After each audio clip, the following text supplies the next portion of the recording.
what I hope to do for the next like 40 minutes or so is to just run through with you like some of the impact of emerging technologies within the higher education sector, right? And how like we could be seeing a shift from university to multiversity. So when you look at the term uh, the um, like the university, it's like it is quite a singular term where you are looking at teaching and learning research within a particular campus, right? But the thing is, as we look at the way emerging technologies is impacting higher education, right? It's not just like tearing down the walls of a particular campus, right, to one that is more like multi-dimensional, right? But the thing is, we are beginning to see the universities like sharing resources, sharing courses, whereby students from a university in city A could be actually engaged in a course in city B, right? And then eventually that credit like will be that credits or those credits could be transferred to the program in the the CTA, right? So this is what I'm going to be doing. As what like Jean said, I'm a chair professor of learning technologies and innovation. Um, I used to be going to the Philippines like really often. The last time I was there was at the beginning of 2020. I was staying in Ortigas City, and at that time, the smoke was coming out of the volcano, and when we were out, like in the streets going for dinner, it's like you could actually see the ashes and all, and that was probably the last time that I traveled um, to the Philippines. Right. We do have quite a number of projects in the Philippines.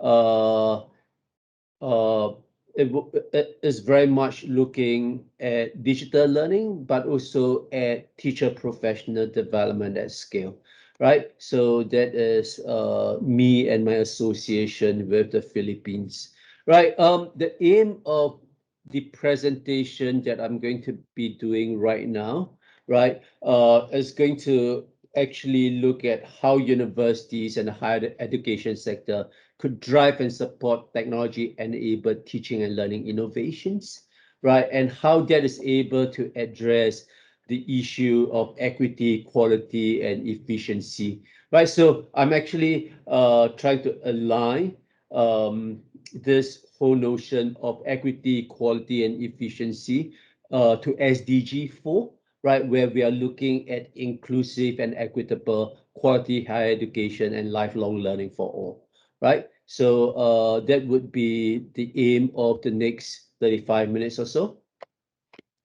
Right. I'm quite sure that for the last couple of presentations that you might have gone through, right? Like, case we are still in the midst of the pandemic, and trying to make sense of it and trying to ensure that it is under control, right? So I would say that in the presentation like today, I will probably start off with the impacts of the pandemic on equity, quality, and efficiency within higher education sector.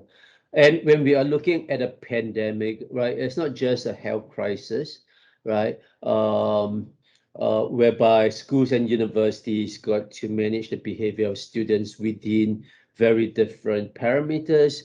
I think for the universities, the higher education sector is quite different. You see most of the universities around the world actually opting to go online and remote rather than having face-to-face lessons within the campus.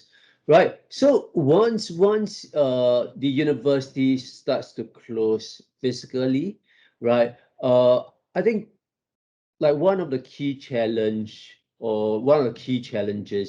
is whether the university have the capacity to provide quality online learning, right? So quality is a huge issue, right? As the university teachers, the lecturers, the professors shift from face-to-face to online, right? It's not just like merely trying to add technology enabled or internet enabled in front of teaching and learning, right?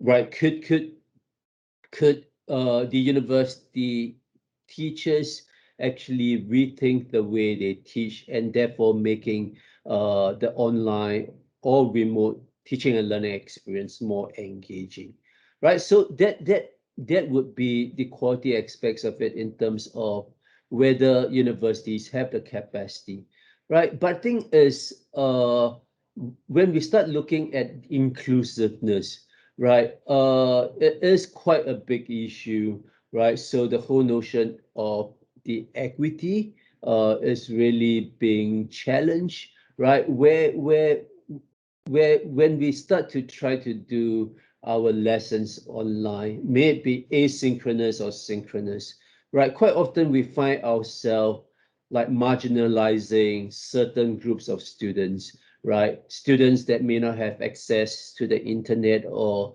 who are living in areas with very low bandwidth, right? Or the students whose parents have lost their job and they are expected to be actually going out there to the labor force. Then there's the expectations of girls as well, right, to take over some of the household chores when they are at home. So like there are huge issues from gender right through to remote rural areas, uh, even right through to students with special learning needs that are less supported when you move to the online environment, right?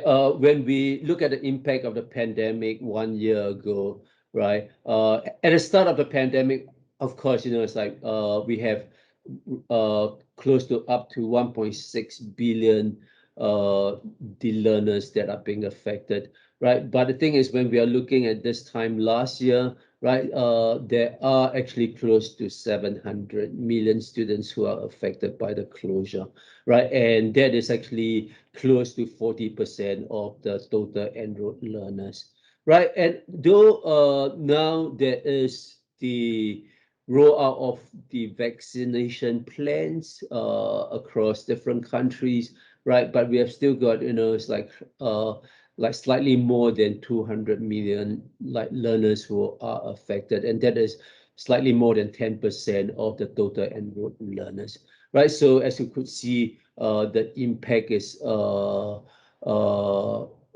really quite significant, although we are more than 1 year into the pandemic.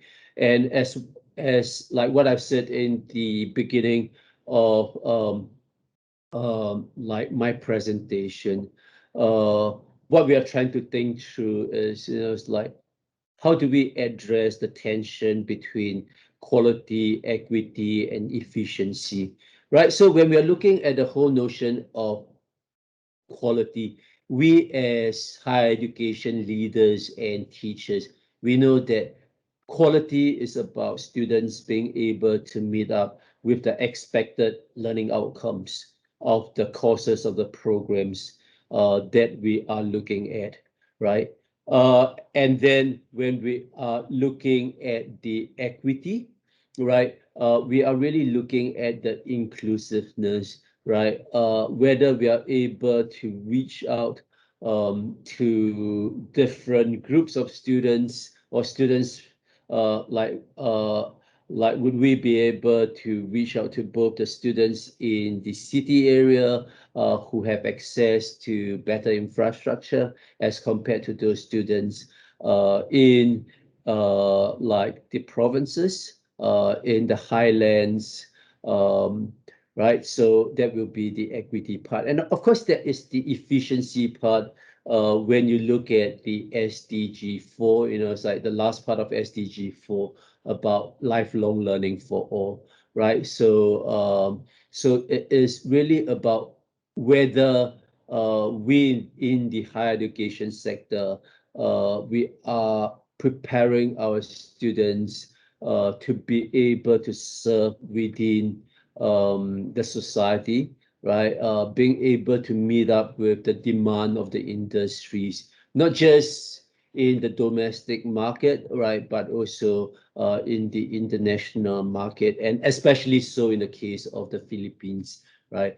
And of course, the efficiency part, there is that external efficiency that I've just been talking about, but there's that internal efficiency of cost effectiveness as well, right? As we are trying to do remote and online learning and trying to ensure that quality and trying to reach out to as many students as possible, does it compromise the cost effectiveness of the program that we are running, right? So I okay, I do not know like whether the audience can hear me well so far.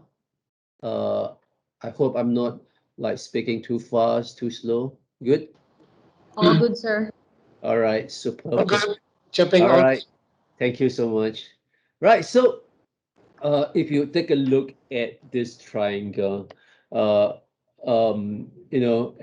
when we start to look at the pandemic with respect to that triangle, right, we could see that these are the impacts. These are the areas that really like threaten EQE or equity, quality, and efficiency within the higher education sector, right, in terms of access to infrastructure, devices, and resources, right? I am working on a World Bank project in Cambodia, or at least it is my university project, right, where we actually got the funding to work with Cambodian universities, right? We actually see quite a lot of issues with respect to access to infrastructure, devices, and resources, especially for those students who are in the province, right? That they have huge issues trying to access the online resources that the university teachers have actually put up within their courses, right? So it is quite an issue from the demand side of things, right? But of course, in some of the universities that we are working with as well, they might have issues trying to be able to produce, trying to be able to develop online learning resources that could be used for their students, especially in low bandwidth type of the environment, right? I think the next one with respect to online learning resources, uh, um, okay, it may not be that tough per se in the Philippines because quite a lot of the medium of instruction is in English, and it may be quite like much more straightforward and convenient to be able to uh, link your students up to this online learning resources that you could find in the World Wide Web, right? When we work with countries like Cambodia or Laos, right, this is actually quite a huge challenge where there is no that ready set of online learning resources that the university teachers can be using when they are doing online and remote teaching, which means that quite often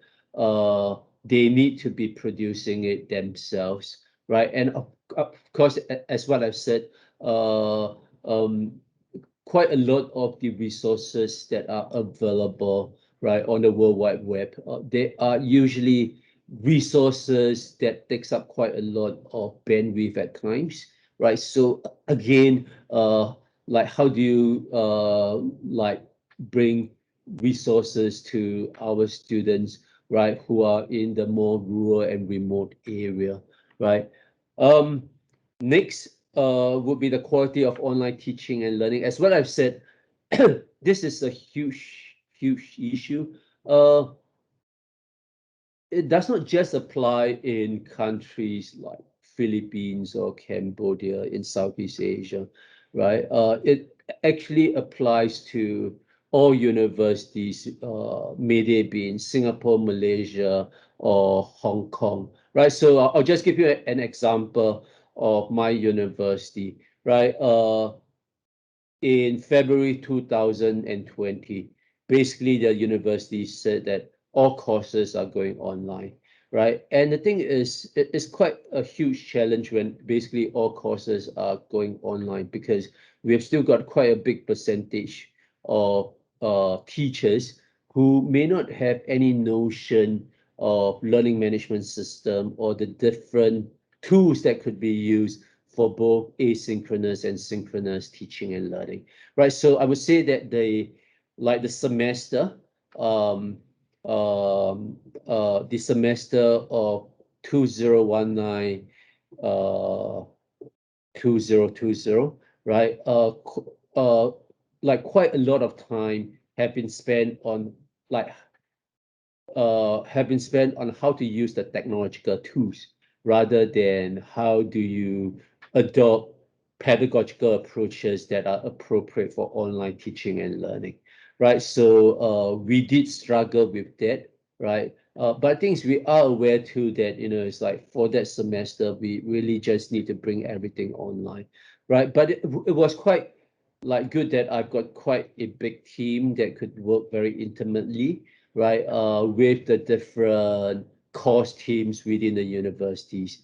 And by the new academic year of 2020-21, uh, like what we are doing is quite a lot of our professional development, professional support for our university teachers are very much focused on like adopting different pedagogical approaches towards online teaching and learning. It's not just trying to bring teaching and learning online using different tools, right? We are aware too that students definitely need the support. We always assume that students, as long as they are, it's like we always use the term like digital native, they are born into the digital world, right? That they know how to learn online, which is not true, because when students learn online, they are expected to manage and monitor their own learning process, right? Quite often they do not know how to manage and monitor their own learning process, right? The next point, the modes of assessment, a huge impact as well, right? Where universities start to think about, hey, how are we going to bring a physical examination to online without students cheating? How do we ensure the validity and reliability, right, of the assessment, right? So those were the questions that quite a number of my colleagues were thinking, right, at the beginning of last year. But I would say that by like this year, I think I could see a big shift.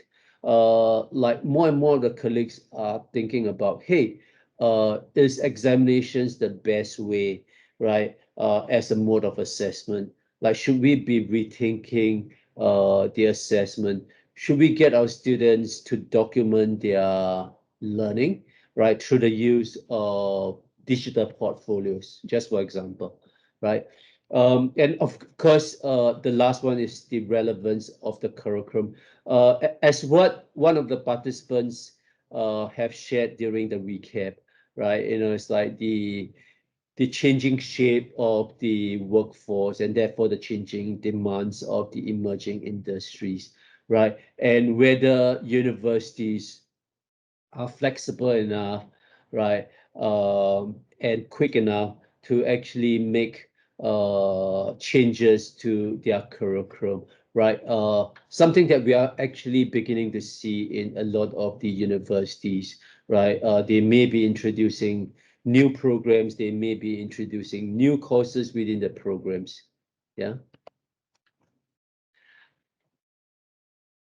Okay, so those would be the impact, right? But things, of course, when I am looking at the impact, I'm not uh I'm not like telling you that pre-pandemic higher education sector does not have any challenges, right? And the things, if you take a look at these challenges that I have actually listed out, right? There are challenges that is pre and during pandemic as well, right? And there are challenges that we in the education, we in the higher education sector always try to be addressing. But of course, the pandemic have made these challenges more challenging, right?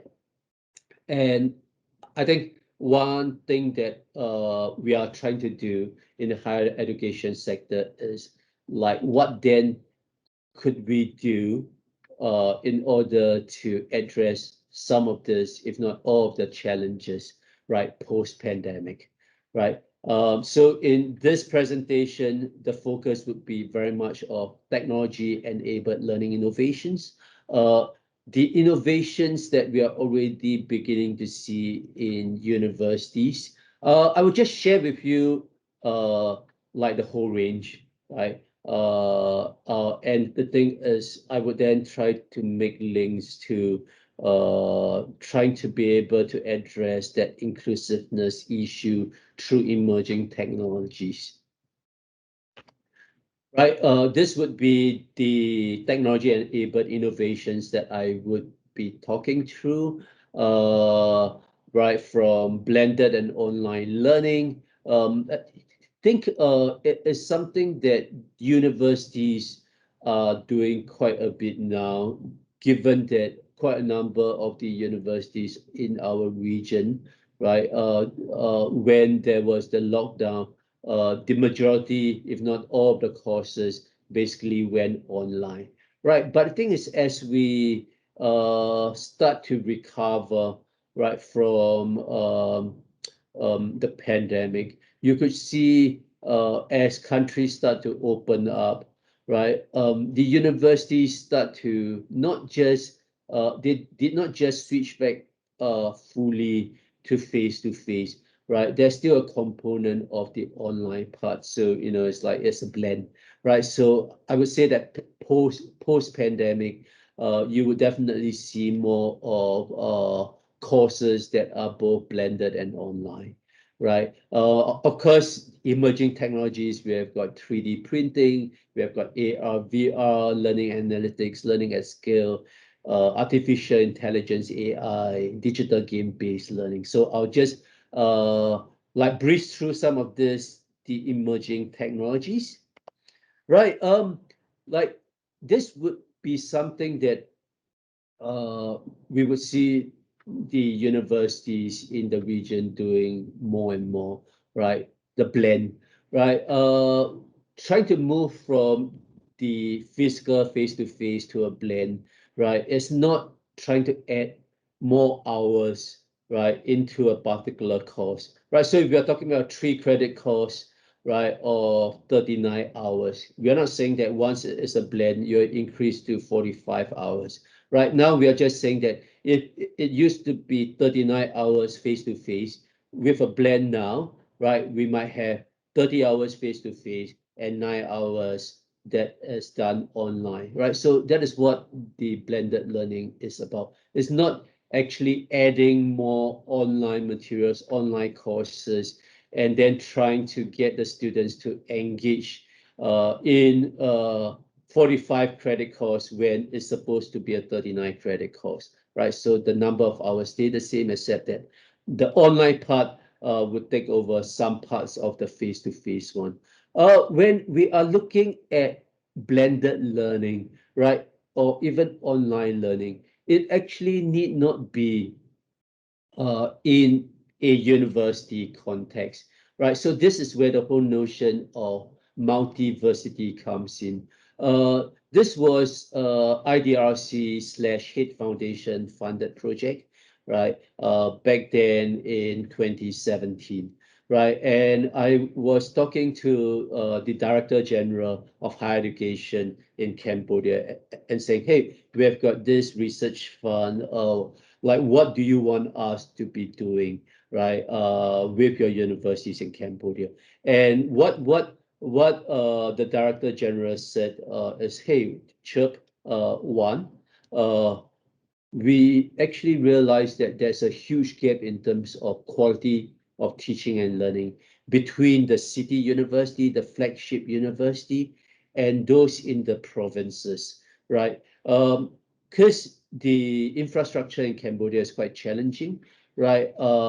Trying to go 200 kilometers from Phnom Penh to a provincial university, it might take 6 hours, right? Due to the road conditions, etc. Right. So it's quite a challenge, which means that the professors and the lecturers who are very well qualified, they would prefer not to work in the province. Right. So they do not want to work in a provincial university. So basically, you got all the top scholars and top teachers, right, all in the Royal University of Phnom Penh, right? It's not that the provincial universities lecturers are of poor quality, but they are less experienced. They are usually the younger ones without a PhD, who have just completed a master degree, right? So we said, hey, why not we develop an online course, right? Getting the top scholars, professors in the Royal University of Phnom Penh, right, to actually develop an online course, right? And then co-develop it with the lecturers in the University of Padabong as well as Sorin University, both in the provinces, right?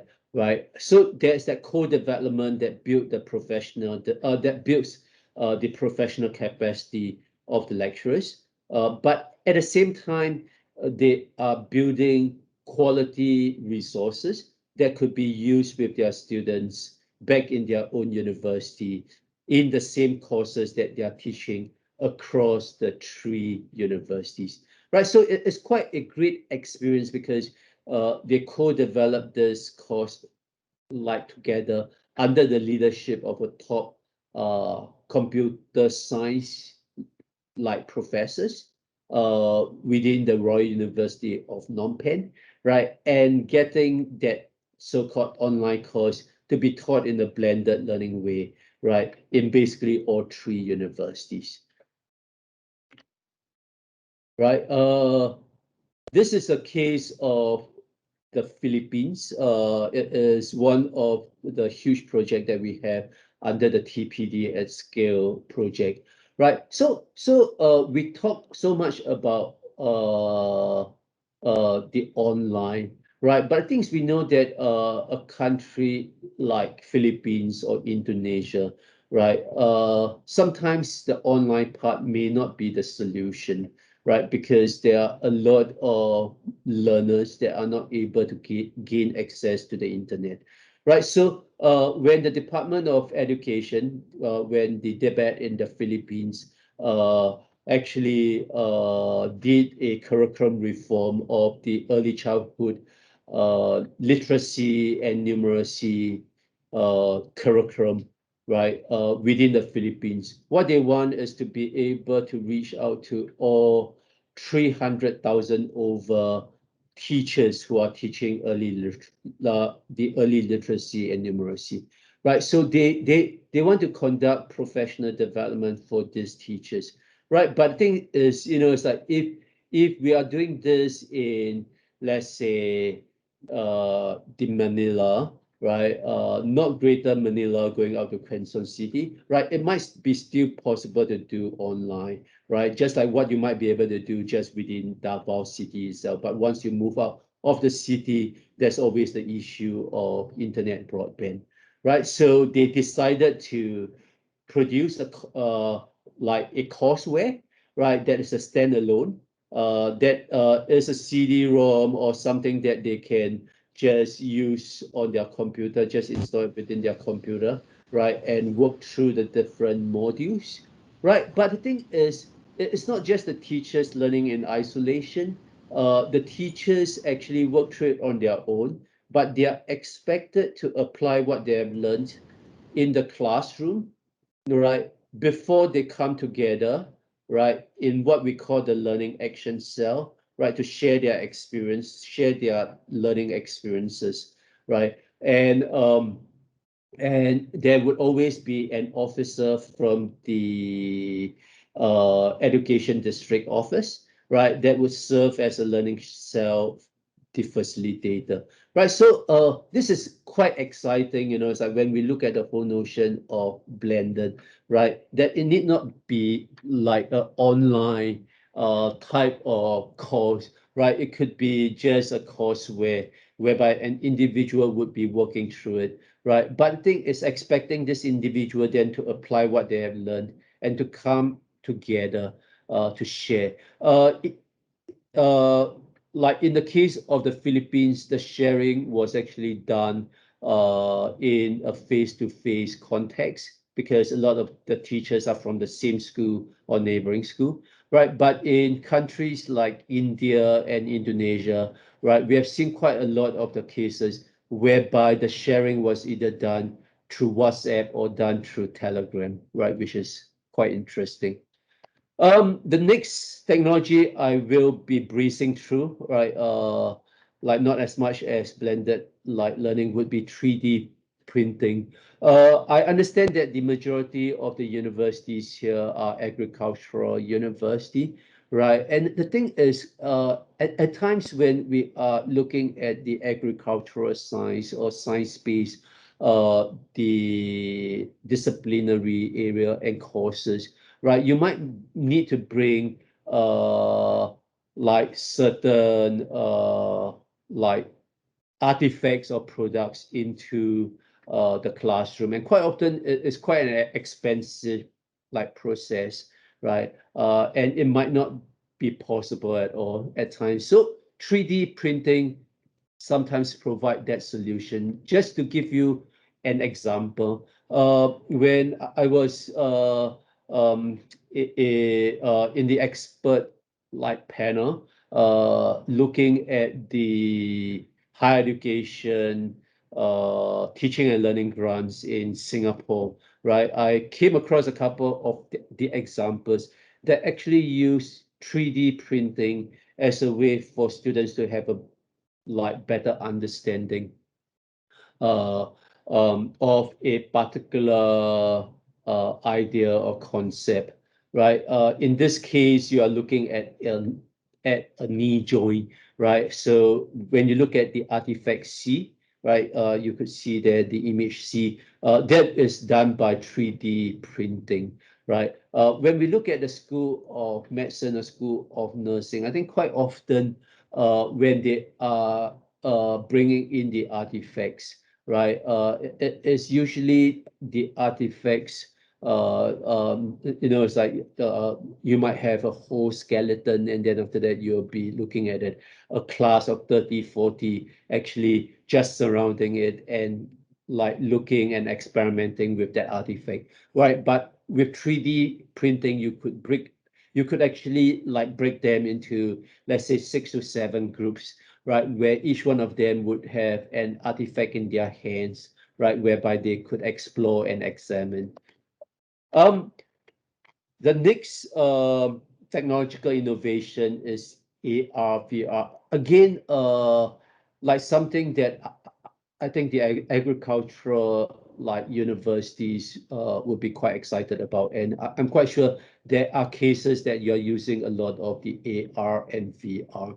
I'll just show you an example of the AR that is done together with 3D printing, right? So again, this is a case in the National University of Singapore, whereby they are trying to teach dental students how to administer an injection into the gum, right? And by using 3D printing, right, of the gum and the teeth, right, and using the AR, right, whereby you could be showing the nerves, right, how that actually provide a sense of reality to the students, so that eventually when they are working with real patients, that they'll be more confident to do so, right? This is quite an exciting example. Again, is in Singapore. where the chemical engineering students, they used to be working on a single-use bioreactor, whereby you have the whole class just crowding around a bioreactor that costs about 10,000 US dollars. It's just a one-time use, right? But the thing is, in 2017, 2018, they actually came out with a VR simulator, right, of the bioreactor, whereby smaller groups of students or even individual students could be working on the bioreactor, right? Of course, it's a virtual reality. Yeah.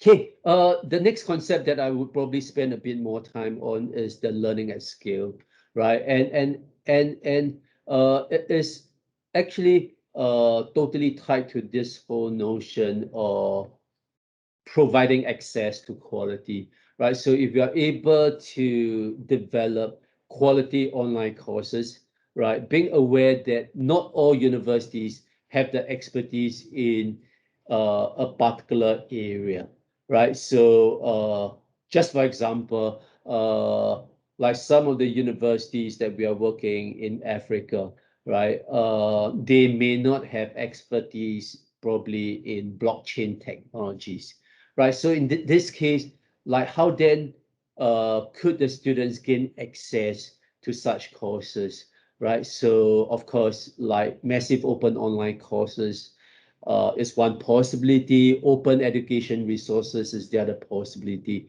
And of course, a more standalone one might be an intelligent tutoring system, right?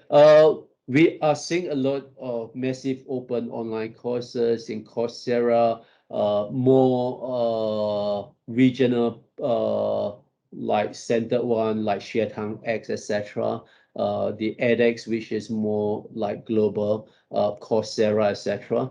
Of course, one of the largest MOOCs users and developers are actually in India, right? Where the Ministry of Human Resource Development, right, work with key universities in India, right, to actually come up with a series of MOOCs, right, under the platform of study webs of active learning for young aspiring minds, right, whereby young people could actually take courses and earn credits, right, that would eventually be accredited, right, to some sort of a certification, right, to ensure that um, like we are able to provide better access and therefore leading to enhanced equity, right, within the higher education sector. Right. As we talk about MOOCs, massive open online courses, right, whereby it's like for those areas that the universities might have issues trying to develop quality online, the quality courses of their own, they can always tap upon the massive open online courses that are actually more and more on demand rather than a scheduled one.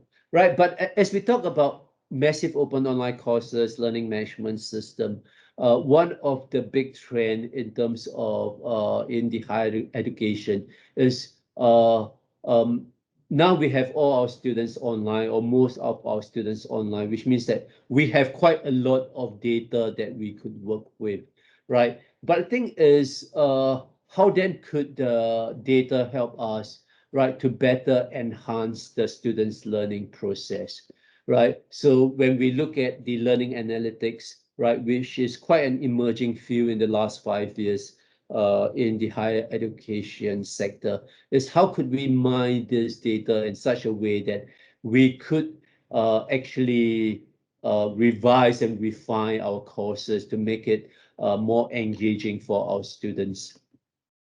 I mean, when you actually take a look at the situation within learning management system, right? I think about 10 to 15 years ago, quite often learning management system is something like this. Teachers develop the course, put it on an online environment. Students assess the different resources and the different activities within that particular course itself. There is no data that is coming back to the teachers. The thing about the learning analytics is now, right, we are able to capture that data and we are trying to feed that data back to the teachers, right, so that the teachers is able to make changes to their courses in such a way that there will be an improvement in terms of the quality of the course. But at the same time, the teacher are able to actually address access issues as well, right? Whether like whatever that have been provided could be accessed by all students within that particular course.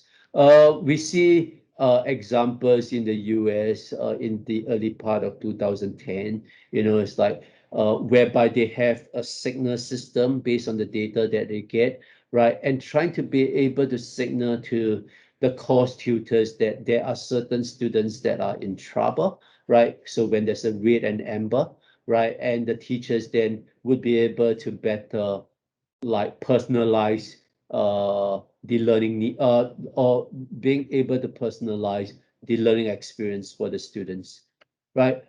In the University of Philippines Open University, in one of our projects in 2016, there was a bunch of them that was working on learning analytics as well, right? Trying to be able to get a huge data set from the students so that they could build a better student support system, right? Trying to bring down dropout rates, trying to be able to address students who are at risk of dropping out of the program, right? Especially in open university, whereby all, if not most of the students, right, are actually learning in a distance learning mode, right? So again, it's about trying to improve the quality of teaching and learning. Right, we have got the AI as well, which I would breeze through, where we look at the use of AI, trying to create a more personalized learning experience. So when we look at intelligent tutoring system, you're beginning to see more and more AI in it. Um, Digital game-based learning. Our students spend a lot of time playing games. So again, like how could we tap upon the gaming world and the gaming concept in such a way that we could better engage our students, right? So like what I've shared with you is just a suite of emerging like technologies. I think what we'll see like very much within the university of the in the region is definitely about blended and online learning, about MOOCs, and to a certain extent VR, AR, and 3D printing. Right, but the thing is, we know that by bringing in technologies into the classroom, at times we cannot expect that we would change like everything. It's not the technology per se, right? But it's how the institution situate technology-enabled teaching and learning in such a way that it is being supported, that the staff, the teaching staff feel supported, the students feel supported, right? So like how could we actually address these issues and challenges?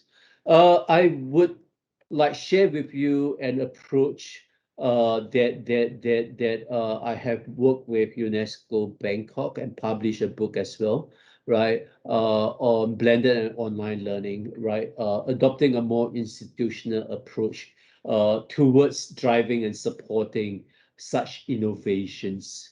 The thing about the innovations is quite often you talk about innovations, you want to implement innovations, you know that there there are potentials for the innovations to improve equity, quality, and efficiency.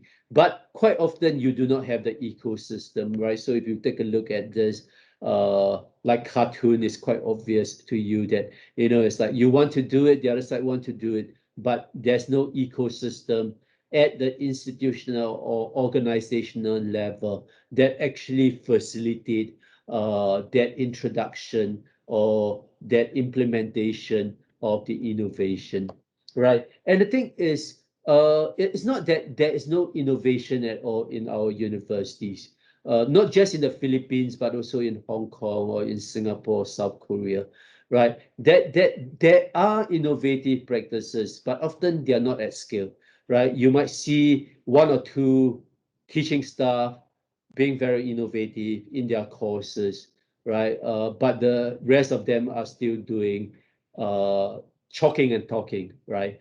Um, right. So there's a lack of skill. There's definitely a lack of the access, not just for the teachers, but also for the students, because eventually the students are going to be the one that is going to be uh, like learning. There is definitely a lack of motivation at times and capacity of teachers to engage in innovations. But I think the pandemic is changing that like motivation part. You could definitely see more and more university teachers trying to explore ways to better engage their students online, right? Especially during university closure, right? The lack of capacity of students to learn with technologies, right? As what I've said, it's like students need to know how to monitor and manage their own learning process, right? And of course, the lack of institutional understanding and support, right? From professional development right through to organizational structure and vision. Uh, this was what we came up with UNESCO Bangkok, which is the Asia Pacific office of UNESCO, right? Where we work with the the blended and online teaching and learning experts, right, from the region, from Australia, like right through to South Korea, right, coming up with this particular like framework whereby we argue that innovations must be driven by vision and philosophy, right, where the core in a university is always the curriculum, right? Curriculum assessment and teaching and learning, right? But that got to be supported by professional development for staff, leaders, and support staff, right? There need to be learning like support provided for the teachers, no, for the students.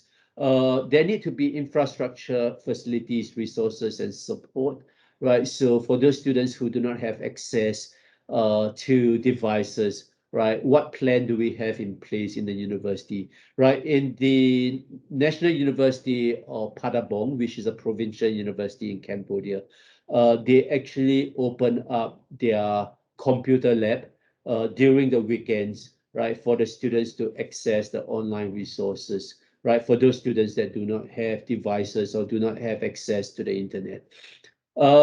Policy and institutional structure that is really crucial. Is there a committee? Is there a working group that is looking at the implementation of blended and online learning? Is there a policy in place that encourage staff to be more innovative? Would the staff be rewarded for bringing in innovations in the classroom, or promotion is just based on seniority rather than on good performance in teaching and learning, right? Partnerships with the industry is crucial. Partnerships between university, as what you have seen for the Cambodia one, you having the provincial university working with the flagship university in Cambodia on a particular course to improve the quality of teaching and learning.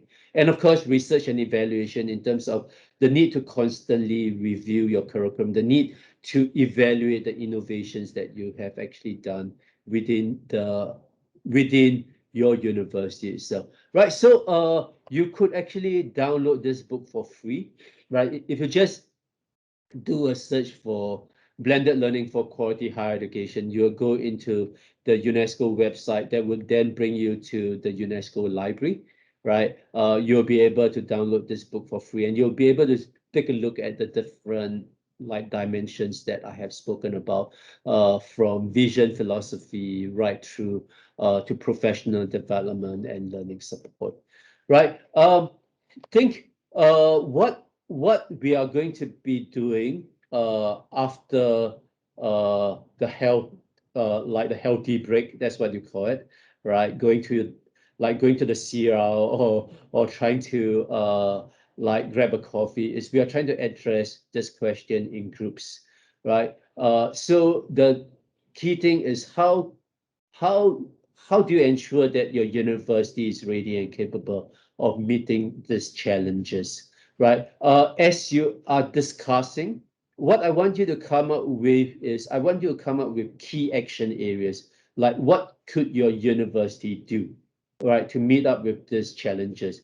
And I want you to be able to draw upon one or two of these dimensions here to talk about it. Okay, just to give you an example, right? So say if I am one of the university and I want to address this question, right? I would then try to generate some action areas. So real actions to be taken by the university, right? Not just talk only, right? So I could say that one of the action areas is I want my university to develop a professional development policy and guidelines, right? And these are the different policies and guidelines that I want my university to be implementing. Okay, that it is mandated that all staff and leaders have got to actually undergo 30 hours, right, of professional development, right? I want to ensure that there are professional development that are available for my staff. Um, I want staff performance and appraisal to be tied more towards professional development, to encourage them to actually engage in their own capacity building, right? And we want to be able to provide peer groups. So if a new university teacher who is a fresh graduate comes into us, right, how do we provide this person with the mentorship, right, to be quality teacher, right? This might be, let's say, a different example, right? Whereby you're trying to encourage your staff, right, to adopt technology-enabled innovations in their programs and courses. So again, what mechanisms are you could you like put in place? Could you come up with some grants and support to encourage them to experiment with technology-enabled innovations? Like, could you actually try to reward them? In a lot of the university these days, you are beginning to see the awards for the for the teaching staff, right, who have been very innovative, right? So in my university and in a lot of universities in Hong Kong, we've got the Presidential Award for Excellence in Teaching, right, where one of the huge criteria is innovative teaching and learning practices. And we prefer them to be not just doing it, but also leading innovative practices within their departments or within their faculty, right? So those might be different ways that you might want to think about. So as you are discussing this question later, right, what I want you to be able to generate is to be able to generate action areas like this, right, based on the different components or dimensions that I have shared with you, right? Okay, so that is all for me. I'm open to questions for the next. I think there may not be that much time. Probably 5 to 10 minutes of questions. Thank you so much.